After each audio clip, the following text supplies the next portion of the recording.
Let's start off with the cover page of the new statewide contract, the Opinion 26 notice. You will see at the bottom of the Opinion 26 notice, we have added in a signature place for the listing broker.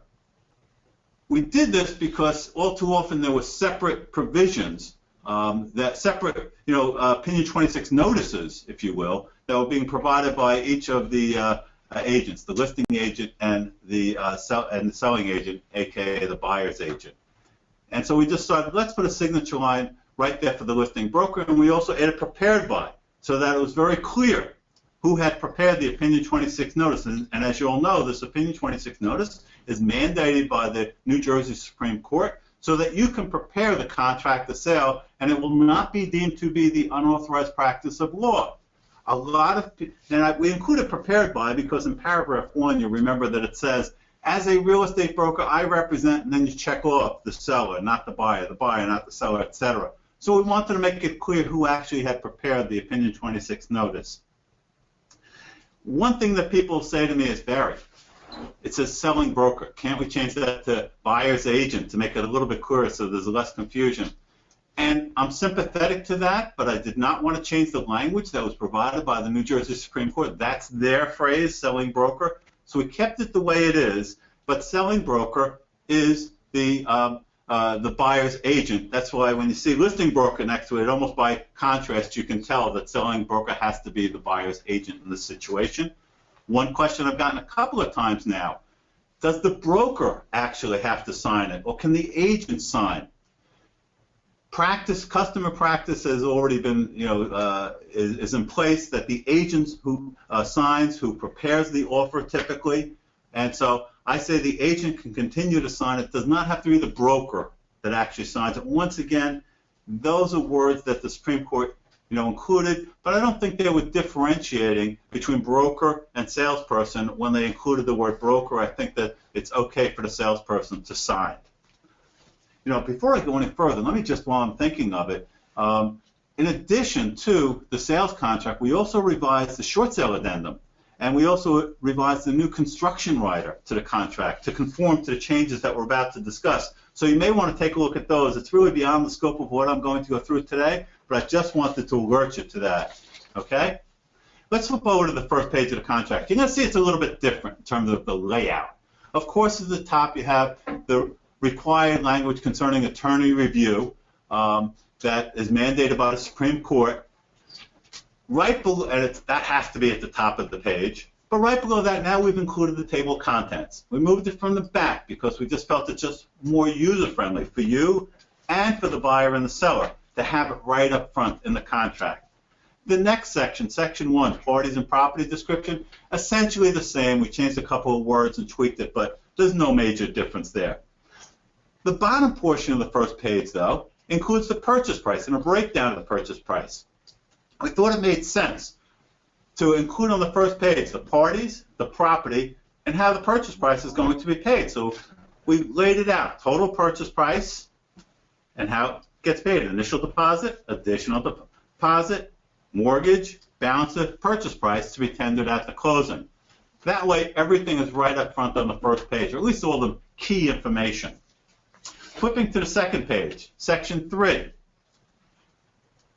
A significant change, even though it may not feel like it, is in 3A, initial deposit. The old Form 118 sales contract provided a representation that the agent who was submitting the offer had, on signing this agreement, was the language, had the initial deposit in the amount of.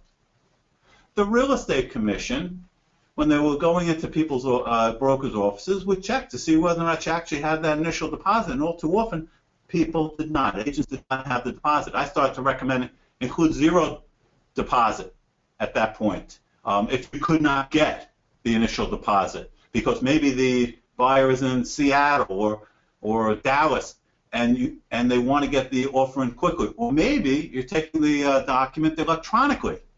So you don't have the buyer right there, but at the hot market, they want to make sure that they get that offer in.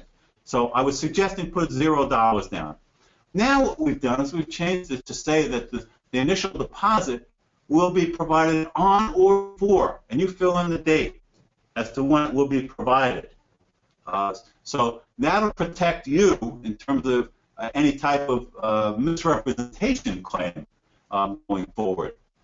We also added in this section, which before only had check boxes, listing broker or participating broker, we've added in buyer's attorney, title company, or other in terms of who's going to hold the initial deposit. And we did this because I encourage brokers to allow the attorneys or the title company to hold the money. Why be bothered holding the money? But certainly the broker can hold the money and duly deposit as required by the Real Estate Commission regulations. But more and more, I think attorneys should hold it. And under the new rules that are going into effect by the Consumer Finance Protection Bureau, I think more and more title companies are going to become involved, even in North Jersey, and are going to hold the money, the deposit money. So we've included a checkbox, buyer's attorney, title company, and then other, the unusual case where maybe the seller's attorney holds it or somebody else might hold money. Moving down to Section D, I just want to point out one or two things. We actually, right in the middle, we included new attorney review language, and you'll see this throughout. It used to be in the old, and it still is in the old contract, that certain things had to be done within 10 calendar days or 14 business days or whatever of the end of attorney review. Those of you who are familiar with attorney review, and the language is right there in the middle. If you see, it says 10 calendar days after the attorney review period is completed, or if this contract is timely disapproved by an attorney as provided in the attorney review section of this contract, then within 10 calendar days after the parties agree to the terms of this contract. That's the new language that will replace after attorney review. The reason we did that was technically saying after attorney review, as you'll know, attorney review is 3 business days, and it can be ended where an attorney for one of the parties sends a notice of disapproval. Well, if it said that something has to be done, in this case the mortgage contingency, they have to apply for a mortgage within 10 calendar days after the end of attorney review, technically there's no contract at that point. Attorney review ended when the notice of disapproval was sent, and why would you want to start the 10 days running at that point? So this, we think, more comprehensively and more accurately reflects what needs to be done. After the 3 business days are done, or if the contract is disapproved, then when the parties agree to the terms of the contract, that's when the time starts to run. And you'll see that throughout. Barry, the question I guess we just had is one of our members asked, has the attorney review period changed? No, it has not. And I will, one of the things when you go through a contract with a fine-tooth comb, you pick up certain things that have become institutionalized in the contract. And that's what I think happened. People never really looked at that language. Mm-hmm. And when we really examined the contract and the wording of the contract as best we could, and we realized that that was something that needed to be changed. Attorney review hasn't changed, but it's just something we've just updated the contract and made it more accurate. Okay. So as to keep the members out of trouble. Good. Yeah, and quite frankly, it's to the benefit of consumers too. Yeah, good question. Okay, now let's move down within D to the paragraph that starts the written mortgage commitment must be delivered to seller's agent. Here, the old contract of sale said that if the mortgage contingency was not timely met, either the buyer or the seller could just void the contract. Here we've actually included some language that would extend the commitment date automatically for a period not to exceed blank calendar days. Of course, you could fill in 0, but in the spirit of trying to get the deal done for both sides, it usually makes sense to extend it if there's some kind of a delay. And as long as the buyer is not playing games, if you will. So we included that, and then at the after that extension period, the commitment is not there, then the parties can void the contract as necessary. There's language in terms of the buyer's bad faith, negligence, etc. If that happens, then that can be dealt with.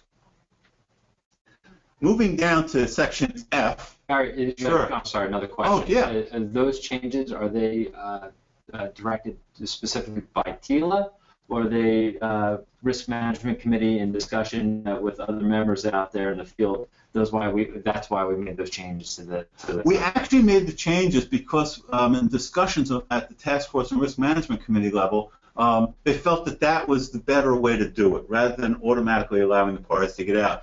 But you raise a good issue. It actually helps in terms of the new regulations, the CFPB regulations going into effect October 3, because of the time frames that are built into those regulations. So it actually is a friendlier contract, if you will, in that regard too.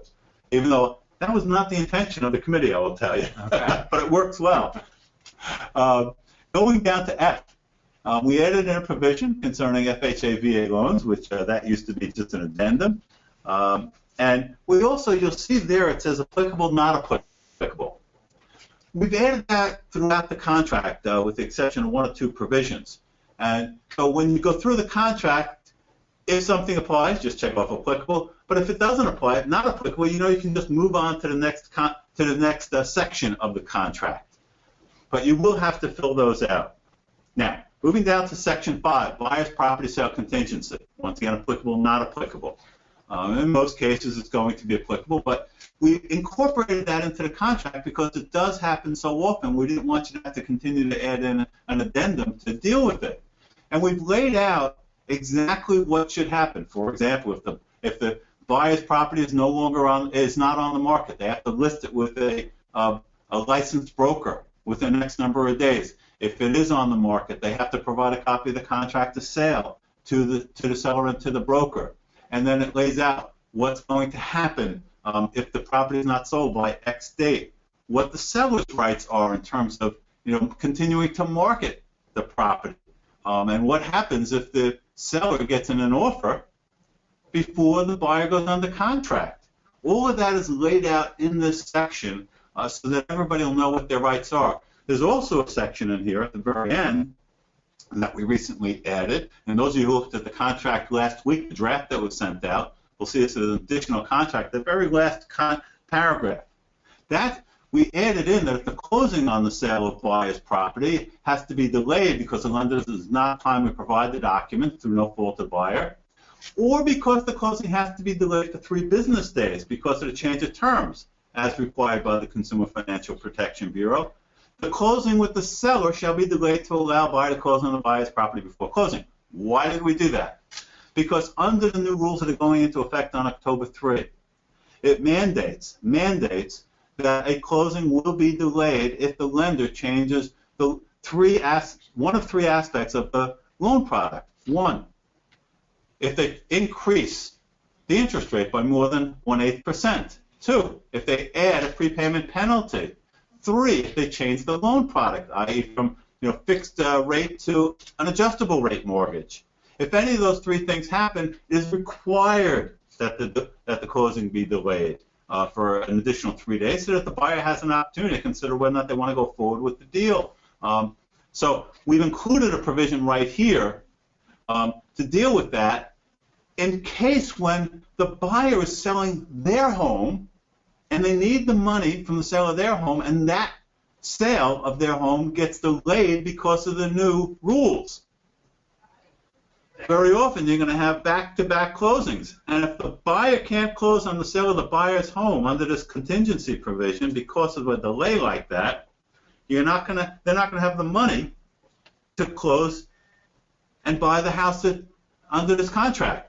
So we've now included a provision to deal with that back-to-back closing scenario. Of course, if there are attorneys involved or maybe even a title company, you could do a dry closing for the second closing, but we didn't want to take a chance that in terms of doing that, so we allowed for both closings to be put off for the 3 days, the 3 business days. Barry, if you don't mind, I'm going to ask you to hold up for a second. We've got several questions that have come in. Sure. Ask them. I live for questions. All right. What are the recommended number of days to put in the contract? I guess going back to some previous sections that you were discussing. You know what? It really depends upon the provision. You're going to see throughout the contract, there are fill in the blanks, the dates, and so it really depends upon which provision. And I think that may be beyond the scope of this webinar to try to deal with each and every one of them. Okay. It's certainly something I would encourage you, maybe triple play. I'd be glad to discuss it. We're in smaller groups, Okay. and we're not as confined in terms of time. But there's no set amount of time. Okay. Now, inspection question wasn't time frame business days they were asking. Was changing 10-day inspection period from calendar day to calendar to business days considered? We actually, the rule of thumb when we were doing this was that if it was just a few days, like 3 days, 4 days, 5 days, less than a week, I think was the rule of thumb we used. Less than a week, we used business days. If it was more than a week, then we used calendar days. So that's the rule of thumb throughout the contract. Okay. Now, line 88, which we have up there right now, is cash allowed? And then I guess a follow-up question, if there is a cash sale, can you just cross these sections out? Well, if you see in line 88, it says the balance of the purchase price shall be paid in cash is one of the options. Mm-hmm. So you don't cross that out. Certainly, the different sections in terms of like mortgage contingency and such, it could be crossed out and initialed because there's no mortgage contingency if it's all cash. So that certainly would be fine to do that. Great. That's all the questions I have right now in these sections. Why don't we keep going, Barry? Okay, terrific. But next page, there really are no major changes until we get to section 9. Now, this includes a time of the essence provision, dates and times for performance. I know in South Jersey, most brokers, they're used to time of the essence. The attorneys are used to time of the essence in South Jersey. North Jersey, for the most part, they're not. I will tell you that around the rest of the country, I understand the prevailing practice is to use time of the essence in contracts. We decided to go with time of the essence for the statewide contract in order to create certainty for the buyer and seller and for you in terms of the closing. If the time of the essence closing is not going to work, the date that's selected, it can always be changed by mutual agreement to the parties. That's never a problem. But the terms in the contract are of the essence as of this point going forward. And I think you'll find that it actually works well. For those of you who have not dealt with contracts for the time of the essence, I think you really will find that it works well for everybody that's involved. And it may very well be, for example, if an attorney is involved, and the attorney is also a trial attorney and he's handling this closing. The attorney's not available because the attorney's on trial. Well, the attorney can always, try to work out something. And in fact, if I were the attorney during attorney review, I would probably change that, knowing that my schedule won't accommodate time of the essence. And I think that's what happens typically in North Jersey in any event. So that certainly can be changed, but I would encourage you not to change it. And I think that those of you who are not used to it, really will appreciate it. Now, we also added here an exception to time of the essence with regard to closing, because we recognize that the rules that are going into effect on October 3, that there may be a delay in the closing, as I've already explained. So we've made an exception that if the closing has to be put off through no fault of the buyer or the seller, or because of the new rules that go into effect on October 3, that's an exception to the time of the essence closing date. The next section, 10, Certificate of Occupancy and Zoning Compliance. Barry, before you go on, I'm sorry. We do have a good question, and all the questions are good, but this one I think pertains specifically to what you just went over. Sure. Are Saturdays now considered business days? Oh, that's a great question. It really is. Because we now are under two different systems in terms of calling what's a business day. Under attorney review, the attorney review provision, a business day is Monday through Friday. Saturdays, Sundays, holidays are not business days. So that's under attorney review. Under attorney review. However, we now have a federal rule that's different. Under the Consumer Financial Protection Bureau's rules that go into effect on October 3, Saturday is a business day. Okay. So, when you talk about business days, you have to include counting Saturday. The only exclusions are Sunday and holidays. So it's a different definition of business days under each of the two systems. So that's a great question, and I suspect it's going to cause some confusion going forward. But anybody that's listening now, you at least understand that you count business days differently under the two systems. So let's talk about holidays. So you mentioned holidays. Are we talking about federally recognized holidays? Is that what we're talking about? Count or don't count? Federal holidays under the CFPB rules going into effect on Saturdays, federal holidays. I did not see anything in those rules that says it includes state holidays, so I can't say for sure. Certainly under attorney review, state and federal holidays are included. I can't state to a certainty, and I have to look that up, quite frankly, Jared, under the CFPB rules. I don't want to mislead anybody on it. Okay, so we'll have to update or amend on that. Yeah. Do you anticipate attorneys striking out Clause 9?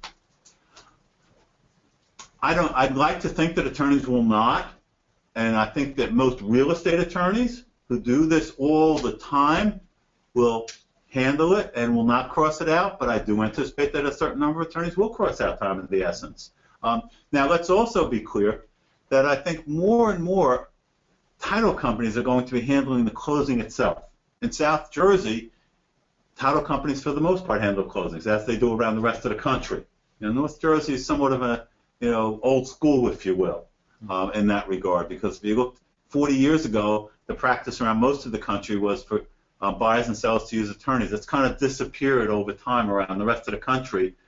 And who knows, maybe as a result of these new rules going into effect on October 3, fewer attorneys will be handling the closings, and with title companies handling the closings, this may become the standard, if you will. And the reason why I say that fewer attorneys might be handling it, Jared, for those who are not familiar with the rules going into effect, they require the lender, and the lender is the quarterback under these new rules in terms of the closing process, and the lender has to satisfy itself that whoever is going to close the transaction must have the proper software to take care of it, must have the proper finances, the financial bona fides, to handle the closing, etc.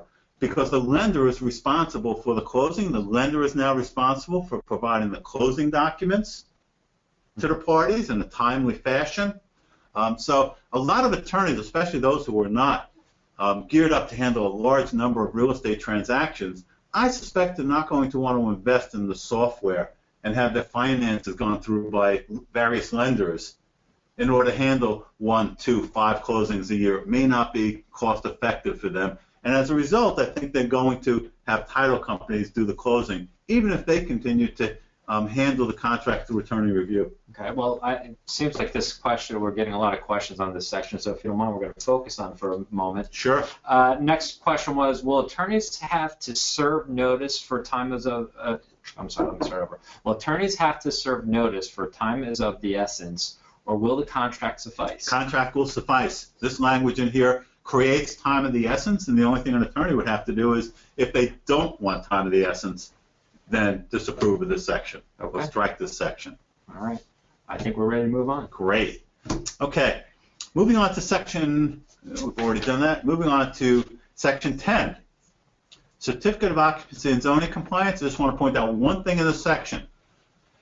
In the old sales contract, the seller agrees to pay whatever amount it costs to bring that house into property into compliance. Under the new sales contract, the statewide contract, you will see it says, if the expense exceeds blank dollars to seller, then seller may terminate the contract. It was felt that all too often the amount that to bring it into compliance was so exorbitant, maybe it was $20,000, maybe $30,000, maybe $50,000. And the seller might decide that, you know what, it's not worth selling the house. I'm going to take it off the market. This would give the seller that option. Now, just as a word of practical advice, because people asked about time frames throughout the contract, this is one of those that I just had experience with in Florida, and the realtor that I was dealing with down there said typically they might put in, if the expense exceeds 1.5% of the purchase price to seller to to do it that way, tie it to the purchase price. Sometimes he said they might use 1%, but 1.5% was very common. And the situation in which I was involved, they had 1.5% was included in the offer as capping the expense. And the seller came back and said, we don't want it so high. How about $2,000? And the bottom line is, there were negotiations, and the amount of the cap was somewhere in between. And that's the way it was arrived at. So there's no set amount per se, but at least this way, the seller has the option of getting out of the deal. If it exceeds the cap, the buyer can always agree to pay the additional amount, but it gives options. So, Barry, Section 10, line 176 of the new contract, there's no provision for a buyer to pay the CO fee. Is there a reason for that? You know, this is one that we discussed, and that could always be changed to change who pays for the certificate or letter. We felt this was the common practice. If there's something that if the parties agree to something different, it could always be part of an additional contract provision, or cross out at seller's expense and put in buyer's expense and have the parties initial it. But quite frankly, I'm always uncomfortable with you changing the contract. And so if you're going to start changing the contract, then I would suggest having an attorney review it for the parties, an attorney change the contract. But this is the prevailing practice. And the reality is there are parts of this contract that it can be subject to debate whether it should be one way or the other. We went with the prevailing practice around the state. All right. Okay. The next section, condominium homeowners associations. This was an addendum that got added on. We just said, let's put it right into the contract. And once again, if it's not a homeowners association involved, so you check off not applicable and you move on. But if a homeowners association is involved, then it lays out exactly what needs to be done in terms of documents that a buyer really should have right up front in terms of making a decision how much to offer for a condominium. And then if the homeowners association approval is necessary, we've provided for that. Fees, what are the association's annual fees so that the buyer can take that into consideration before they make an offer. And assessments, that's critical, because if there's an assessment that the seller knows about, and I've just gotten involved in a lawsuit on this very issue, the bottom line is that the buyer should know about it up front, because if they're going to have to pay a $5,000, $10,000, $20,000 assessment in the next year, that may very well affect how much they want to pay for the condo. So we've included something right there. So Barry, I guess you're answering this next question already, but I'll get it out there. Section 11A refers to rules, regs, and bylaws, but not the financials of the association. Is there a reason for that? You know, typically the financials are an evolving document. Certainly you could get the budget, and if that's something that a buyer wants to make sure that the homeowners association is solvent and they can read it, I would have a hard time understanding what's in the budget documents personally. But if the buyer wants that, you could certainly request that. Okay. But we try to keep with the basic documents that virtually all buyers want and should have. Got it. Okay. Okay. Let's skip over to the next page, where there's a small tweak in section 15 under the New Jersey Hotel and Multiple Dwelling Health and Safety Act. We've added in that the seller shall supply the buyer a validated certificate of registration and a certificate of inspection issued by the DCA. And this only applies when there's 3 or more units that are being purchased. And we added that in because that has to be done by law, so that you need those documents. So we said, let's just add it in. So it's clear and everybody knows there's an obligation to provide it. It's not a question later on. In the next section, 16, lead-based paint, we added in a section B.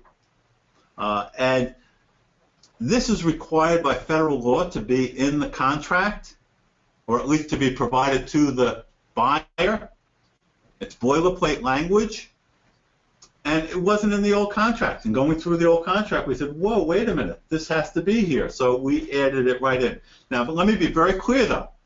This does not replace the lead-based paint addendum that is required for all dwellings that were built prior to 1978. the addendum still has to be provided because that provides additional information and additional disclosures from the seller about, you know, whether or not there's been any lead-based paint discovered on the property and what remediation has happened. So this is separate and apart, and I want to emphasize, don't get confused just because now we've included a lead warning statement here, that you somehow don't have to include the addendum. You do if the dwelling was built before 1978. Both are required. Okay? Moving along to the next page, there really is nothing on page 7 that's a major change. I know that we had one question that somebody submitted over the weekend about Section B. So I'll comment for that person who submitted it, even though it's not changed. It's a carryover from the old contract. Point of entry treatment, POET systems. Apparently, one person was not aware that if a well system is being treated by DEP because it was contaminated, point of entry treatment system, there's a requirement that DEP be notified when the property is sold. So for the person who asked me to explain what a POET system is, there's your explanation, and everybody else gets the benefit of it. And I'd like to point out that you get more information off of njrealtor.com if they want to follow up under our state issues section of our website. We have plenty of information available about the POET systems, the Permit Extension Act, private transfer fees, all that stuff that we've been dealing with over the last several years in the New Jersey legislature. For those of you who don't go to the New Jersey Realtors website, you are missing out on a wealth of information about different issues. I mean, Jared just really touched the surface in terms of this issue, but there are lots of articles up there, there's lots of research up there. I encourage all of you to use it extensively. It's a great resource. And if I could just ask those who are submitting questions, if you could put specific line numbers on there so we could go back and refer to those line numbers, that would make things a lot easier and a little more efficient for us when it comes to addressing their questions. Absolutely. Makes it easier for me to find it. I'm going to flip over to page 9, section F, flood hazard area. And I know we're flipping now. But you'll see this is the one spot where it says flood hazard area. It's on line 451. That it says flood hazard area if applicable. Because I've been asked this now probably half a dozen times, we did not include the check boxes here, applicable, not applicable. The task force discussed that issue and decided the salesperson may not know whether or not it's in a flood hazard area, and we didn't want you to be responsible for checking off yes or no, because the flood hazard area designations are a fluid situation and certainly changed after Sandy. So we just left it as if applicable here, in case that's a question that you see when you go through the contract. And in this section, the only thing I want to comment is there was a flood hazard area insurance addendum to the contract. We have now incorporated that right into this section, so you no longer have to use that addendum. And if it is in a flood hazard area, this way the buyer has the notice right in the contract. Once again, just trying to eliminate more paperwork. On the next page, I'm going to skip right over to section 23, air safety and zoning notice.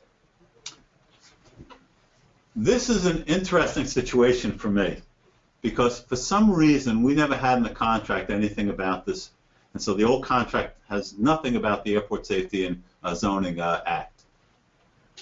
Under the applicable statute, and there's a New Jersey statute that deals with it, which we cite in this section, the owner and the real estate licensee, the broker representing the owner, must, underline must, notify the buyer whenever a property is in a municipality that is affected by the New Jersey Air Safety and Zoning Act. This has been on the books since 1983. And notice was supposed to be provided all this time. It didn't have to be in the contract. It doesn't have to be in the contract now. But we decided to put it in the contract because we realized that a lot of real estate licensees weren't aware of this law, weren't providing the notice, and the notice and the statute specifically provides, one of those few statutes that specifically provides that if the real estate licensee does not provide the notice that's required under this act, you can be sanctioned by the Real Estate Commission. Now, what is this act all about, now that I've got your attention? Any property that is located within an airport safety zone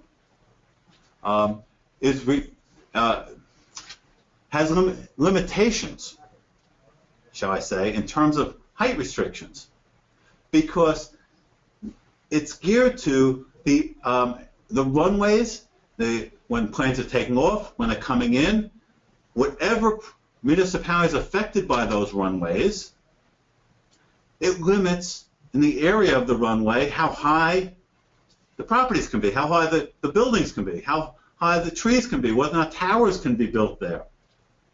And municipalities are required, if they're affected by those runways, to pass ordinances to deal with those limitations. We have created what I think is a pretty comprehensive list of the townships and the airports that are affected by this act. If the property is in one of these towns, the buyer now is on notice, and the buyer acknowledges that they've received this notice, but you should be familiar with it. If you're selling properties in any of these towns, you should be advising the buyer, hey, take a look at this just in case. The entire municipality is not going to be affected by the airport zone, but if it's in that municipality, you must provide, this notice must be provided. Now, very often, I've heard, but the airport's located in one town, why do you have another town listed? Because the airport may be located in one town, but that town's not affected by the runways. The runways really affect another municipality. So it's whatever municipality is affected by those runways that gets listed here. And I'll tell you, New Jersey Department of Transportation didn't even have an updated list. We tried to get one from them. All they had was an old list. So this is a pretty comprehensive list that we have here. One other thing, question I get all the time now with regard to this list. Wait a minute, Barry. There's some airports that are not listed here. Well, the list, the act, only affects those airports that are regulated by the New Jersey Department of Transportation. There are a number of airports in New Jersey that are regulated by other agencies. I'm going to quickly read you that list of airports so you know that this doesn't apply to those. There's the Essex County Airport, the Linden Airport, Newark Liberty International Airport, Teterboro, Little Ferry Seaplane Base, Atlantic City International, McGuire Air Force Base, Lakehurst.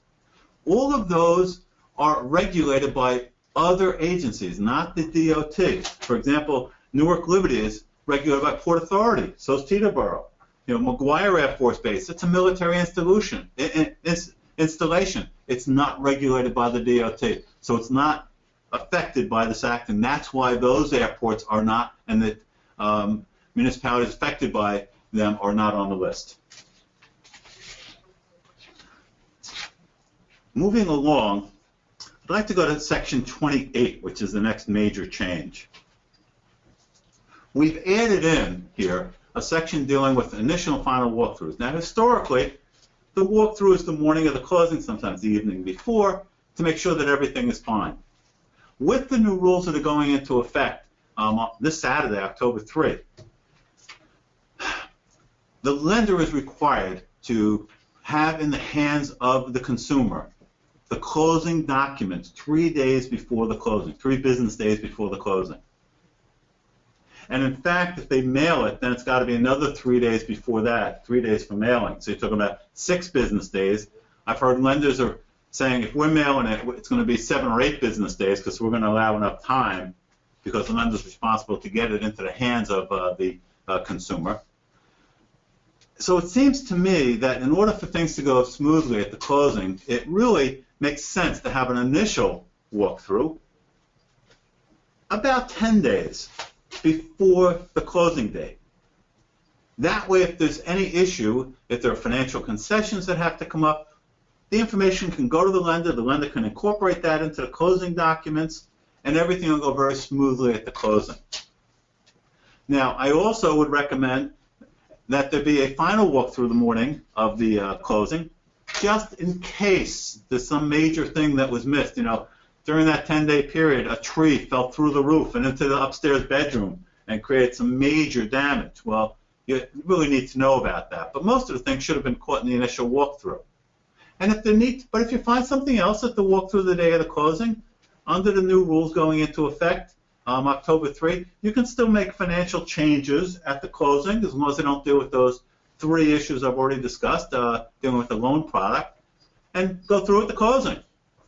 But things will be a lot smoother at the closing if you have that initial walkthrough. So we've included that you can have 2 walkthroughs as part of the process now.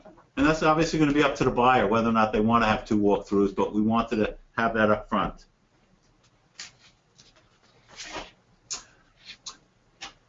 Moving along to, let's see, we'll go to section 33, because here it requires additional information. Now, there are 2 things I'll just point out very quickly. We added in a sentence in the last sentence in the paragraph, which says, the commission shall be paid upon the purchase price set forth in section 2, and shall include any amounts allocated to, among other things, furniture and fixtures. We added that in because all too often I hear about, especially with regard to the millionaire's tax, that the purchase price is $1.1 million, but we're going to allocate $150,000 to furniture and fixtures to bring the price below $1 million, so that there's not an additional tax that has to be paid. Well, we all know that the purchase price is really $1.1 million. And so we've included this provision in the hope that your commission is going to be paid on the full price. This can be changed by an attorney, of course, but at least this way you have something in the contract, if it's not changed, that'll hopefully protect you in terms of those types of issues. You're talking about the 1% buyer's fee. Buyer's fee, that's right, yes. Fee is $1 million property. Yes, absolutely, Jared.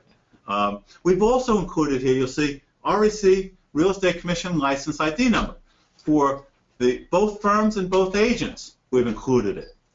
Why? Because the new CFPB rules going into effect October 3 require that the closing documents include the Real Estate Commission License ID number for both firms and both agents. Of course, it's only one if it's a dual agent situation. The rationale for that is if there's a problem a year or 2 from now and they need to find one of the brokers or the agents, it's a lot easier to find it if they have the ID number rather than just a name, because the agent or the broker may have moved even 2 or 3 times. So it might be very difficult if they don't have the number. So it's not required to be in the closing documents, and this way it'll just make the process go a lot smoother to have that right in the contract provided to them up front. So check your card, check. As of Saturday, you're going to have to start providing that information to lenders for all closings that involve mortgages. We also, just to make it a little bit more friendly, we included for both brokers fax number, the agent's cell phone number, email address, which wasn't in there. It's just to make the process for everybody a little bit easier going forward. Even though I know faxes aren't used that much anymore, we included it at this point since it's still used by some people, but we just wanted to make it more consumer friendly and easier for you to contact people. So Barry, I know we're going to get the question. All cash deal, do I have to fill this information out? The answer is no. Technically, there's no requirement that you provide this information even if there's a mortgage. But the bottom line is, if there's a mortgage, you're going to have to provide it at some point, so why not do it here? If it's an all-cash deal, do you need to include it? No, because the lender doesn't have to have it. But it doesn't hurt to include it. Okay, moving on. Section 34. One of the things that I have seen in too many contracts, or have not seen in too many contracts, is a real estate licensee disclosing in writing in the contract that the real estate licensee has an interest in or is the buyer or seller. You must, under Section 17 of the Real Estate Licensing Act, identify yourself as a real estate licensee. If you're the buyer or the seller, you have an interest in the buyer or seller. It's a corporation, a partnership, and you will have an ownership interest. You must provide that. I've seen too many agents who have been sanctioned by the Real Estate Commission for not including that information. So we decided, let's just correct that. And it's applicable, not applicable, check it off. If you are a buyer or the seller, then fill this out and avoid any sanctions from the Real Estate Commission. Next section, 35. Brokers to receive closing disclosure documents. We added this in because under the new regulations going into effect on October 3, it specifies that the brokers are not entitled to receive the closing documents unless the buyer and seller agree, because the information is confidential. So the lender will not provide you with the documents unless they have something in writing that they agree. So we just included right here that the buyer and seller agree that the brokers involved in the transaction will receive the closing documents in the same manner and at the same time as consumers. It makes sense, because that way if you see it that there's a problem, you can bring it to everybody's attention, and once again, the closing will just be that much smoother. Next provision, 36, professional referrals. We added this paragraph just to clarify that when you make a professional referral, whether it's to an attorney, an engineer, an inspector, it doesn't matter, that the person who's selecting the attorney, engineer, or inspector is the one who's responsible for making the decision. We're hoping this will provide a defense for you if there's a lawsuit with regard to any type of professional referral you may make, and of course you should still continue to recommend at least 3 professionals, never just one. So let the buyer or the seller really has a choice as to who they're going to select. But we're trying to protect you by including this provision. There's no change in attorney review, I can tell you, because that's mandated by the Supreme Court. 38, Section 38, notices. For those of you who have read the old Form 118 sales contract recently, you will notice that the only way a notice can be served under that contract is by certified mail, fax, or telegram. I don't know how many of you sent out telegrams recently to provide notice, but that really limits you to certified mail or fax under the old contract. So if you're going to continue to use the old contract until December 10, those are the only 3 ways you can send a notice. If you're using the new contract, we've deleted telegram, and we've added in that you can send notices, or the parties can send notices, their attorneys can send notices by email, recognized overnight courier, or electronic signature. So we've kind of brought this up to date. The next section I want to point out is Section 40, electronic signatures and documents. All we've done in this section is to really state what the law is under New Jersey law and federal law. Electronic signatures and documents are permitted for real estate transactions.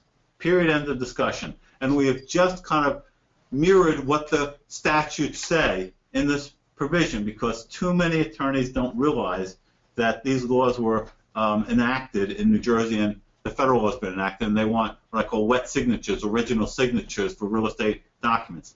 It's not necessary, it's not required. We also included just a statement here about witnessing the contract, because you'll notice when we get to it at the end of the contract, and it's in the old contract, next to the signatures for the buyer and seller, there's a witness spot. And I've had some people say, wait a minute, when it's an electronic signature, how do we get it witnessed? You don't have to.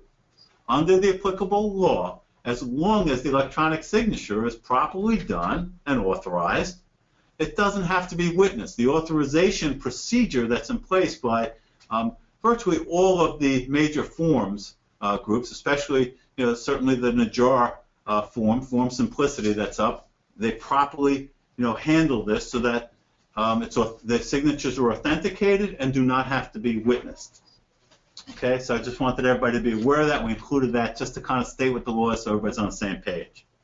Section 41, corporate resolutions. We just added a statement that if a corporation is buying and selling, that all proper corporate resolutions have been duly passed, and that the person signing has authorization to sign. And that's the end of the new contract, the statewide contract. Of course, you can still add in additional contract provisions as is necessary. We hope that we've kind of obviated the need to add in a lot of the provisions that in the past have been included. And I just want to add that one other thing, and they will also be going up, it's not already up, along with the new sales contract. It is up. I'm getting the nod of yes. A time frame, a timeline that is tied to the new sales contract. I underline the new statewide sales contract. Okay, this does not tie into the old contract. So if you're using the old sales contract, don't use this. This ties into the new statewide contract, and it lays out for you every provision in the new sales contract that has a time frame for when something must be done. And we've included here, it ties to the different sections. You can see it says the section number that we took it from, so that you can go back to the contract and refer to it to the extent you want to. But if there's something that needs to be done, whether or not you're doing it, this way you can keep track of the transaction. Certainly the things that you're responsible for taking care of, make sure you include those dates so that nothing falls through the cracks. And as you see, and we'll flip through it. It's flipping through right now. I say it includes the attorney review, deposits and when they're required, condominium homeowners associations, assuming it's applicable, leases from tenants, if it's applicable, when they have to be provided, lead-based paint disclosures, private wells and the disclosures there when they have to be done, cesspools, radon, inspections and when they have to be completed, flood hazard area, if it's in a flood hazard area, mortgage contingencies, what the dates are to satisfy that, buyer's property sale contingency, what the dates are for the buyer to sell the property, and title exceptions, the 2 walkthroughs that we talked about, one 10 business days before the closing, one the day of the closing, when the closing documents are due, because as we said, the lender has to get them into the hands of the consumers at least 3 business days before the closing, and then the actual closing date. So we've tried to lay it out in a logical fashion for you, and if you have any questions, go back and read the applicable section. And I once again encourage you, read the entire sales contract. Take an hour or however long it takes you, and make sure that you are comfortable with the new closing, the new statewide sales contract. And of course, you can use this as a roadmap if you want to. Jared, any other questions? I see you have a lot of stickies over there. Yeah, we have quite a few questions, Barry. So we're going to try to address as many questions as we can in the next 10 minutes. We want to keep this webinar to a solid hour. Okay. So let's address the first question that I have is, when does this statewide contract become mandatory? The statewide contract is not mandatory. The old sales contract was not mandatory. However, I think that I don't want to, maybe I should, it's a little strong to say it's a disservice, but I would encourage all of you to start using the statewide contract. I think that it's state of the art. It includes everything we could think of in terms of regulations.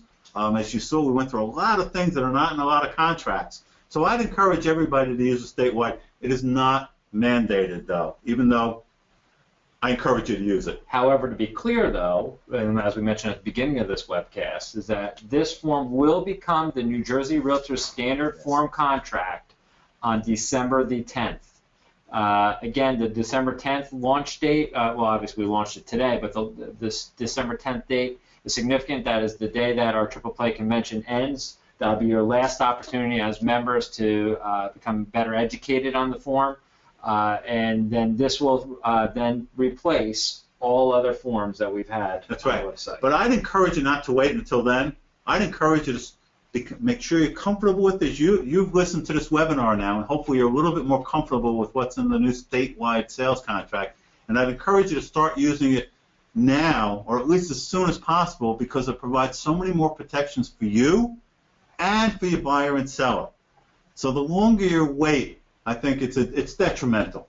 I would do it right away. So let's go back to some questions that we addressed during the actual webinar, but we seem to need some clarity. To clarify, Saturday does not count for attorney review? To clarify, Saturday is a business day under attorney review. I know it's a little confusing, but under attorney review, there's no change. Saturday, Sunday holidays are not business days. Okay?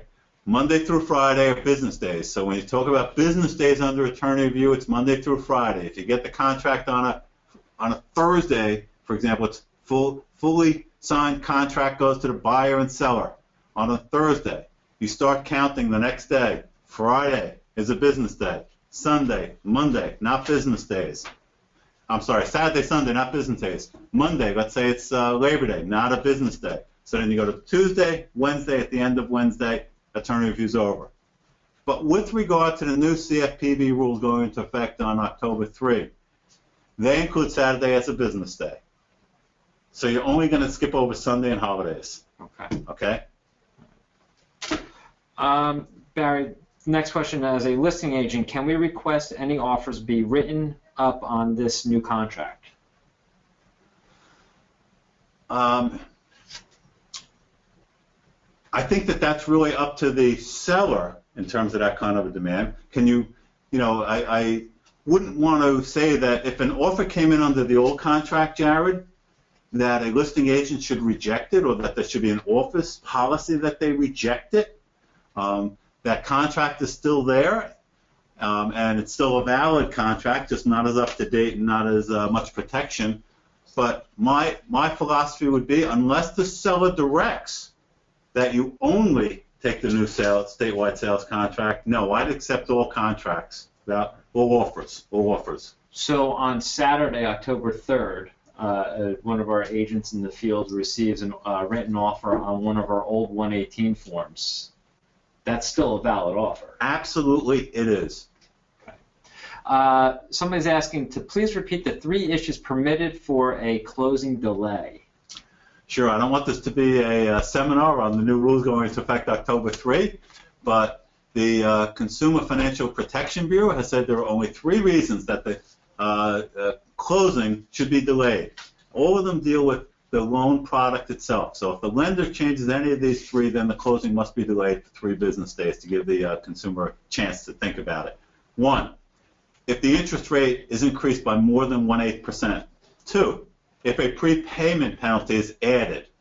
3, if the loan product itself changes. For example, if it goes from a fixed rate to a variable rate mortgage. Those are the 3 reasons that closing must be put off. Okay. Quick question now, switching to airport safety zones. How do I find out if a home is in an airport safety zone, Barry? Look at the list that we've provided for you in that section. I will tell you, we spent a lot of time trying to create the first comprehensive list that I'm aware of in all of New Jersey. As I said, Department of Transportation didn't have a comprehensive list. I think we've captured it. If any of you find out that there is another municipality that is affected by this act, let us know. We'll certainly add it to the list. And what the buyer should do is go to the clerk. If the property is in one of the municipalities that's listed there, go to the clerk and find out whether or not there are any restrictions on the property as a result of being in an airport safety zone. The odds are overwhelming that probably there are no restrictions on the property that you're selling, but the buyer should know about it and find out whether or not there are any restrictions. Let's say it's a vacant lot, or they're going to tear down the house and build something different. They've got to know if there is a restriction involved. All right, here's a new one, Barry. For home inspection, was changing the 10 days home inspection period from calendar days to business days ever considered? As I said, we tried to use a rule of thumb. If something was more than 7 days, that it became calendar days instead of business days. And so you'll see that pretty uniform throughout the contract. And I can assure you that there were discussions about making individual exceptions. It was thrashed out, but that was the general rule we used. Okay. Let's switch over to HOAs, Homeowners Associations. Sure. How do clients know if an association is financially stable? The odds are that you're not going to know, and nor should you make a representation whether or not a homeowners association is financially stable. Certainly, you should encourage the buyer to go to the homeowners association, try to get some information. They can ask the seller directly if the seller has any knowledge about any issues. Typically, if you see, if the condition of the homeowners association is good, you look around, things are up to, everything's been kept up to date, repairs have been made. Hopefully that's a good sign. If you see things are run down, that I'd have some real questions. If you see that there are assessments that are coming down the road, well, that's a major red flag. If there are any major assessments, it says that they haven't been planning properly, unless it's something that's a real surprise. Okay. But as a bottom line, you as an agent may not know. Okay. Next question, staying with the HOAs. Condos, if seller can't or doesn't provide bylaws, should we address this with the seller prior to signing the contract? The answer is yes. I would, because I think the buyer should have these documents available to make an informed decision as to how much to offer, and certainly during attorney review, if they want to look at it then, they may see something that's troubling. Maybe they have pets, and they find out, and you didn't know, that they can't have pets there.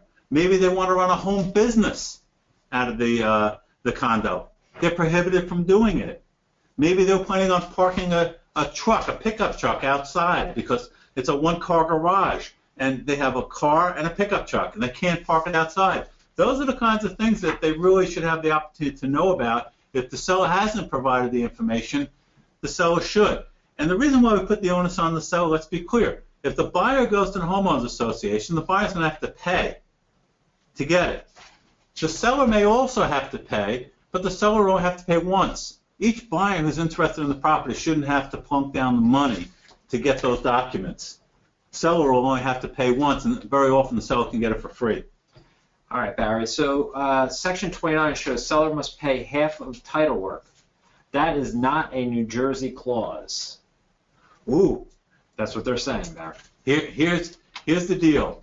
We discussed this issue and felt that it should be split 50-50. You're right. It wasn't in the old contract. I've seen this done in contracts in other states, and the members of the task force all felt that that was an appropriate way to handle that. That's why it was included.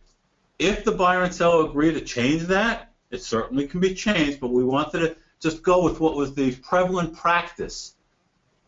And so that's why we included it. Okay.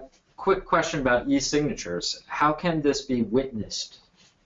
E-signatures do not have to be witnessed, as I explained before, and it's set forth in the electronic signature section. You're fast. That's great. Section 40. It specifically says that e-signatures do not have to be witnessed, and that's actually part of the statute. So if it's an e-signature, you don't have to have it witnessed, as long as the proper safeguards have been taken to ensure that it's the person's signature. Okay. Quick question. Line 418. Can you get to that? Can you leave that blank for us to fill out, or must it be 1%? Let's see what 418 is. I don't even know what provision that is yet. Yeah, here we included 1% of the purchase price. I will tell you that, if I recall correctly, that was the standard in term, as I recall, down in Burlington Camden County Association. I think that we looked at their contract that was in it. I don't want to swear that to a certainty, but I believe that was the case. And in talking about it, we thought that that was a fair way to handle it in terms of 1% of the purchase price. It's just like the section that we talked about filling in terms of bringing the property into compliance with zoning issues and such. There's a blank. Here we decided 1% seemed to make a lot of sense. But once again, that can be negotiated. It can be changed. And if the parties want to cross out 1% and add in some other number, whether it's a dollar amount or 2% or 1.5% or whatever, it certainly could be changed. But that's what we felt was an appropriate standard. Well, Barry, we're at that 1 hour mark. Let me just ask 2 quick questions about the signatures. In that case, I have to answer quickly, right? Yes, please. What about for short sales? Still no e-signature? Short sales, e-signatures are allowed. Okay. And do fax signatures count as e-signatures? Fax signatures do not count as e-signatures because you don't have the verification of the signature that's inherent in when somebody does an e-signature in a system like Form Simplicity. Right. Okay. So let's end with that, Barry. I want to thank you for your time.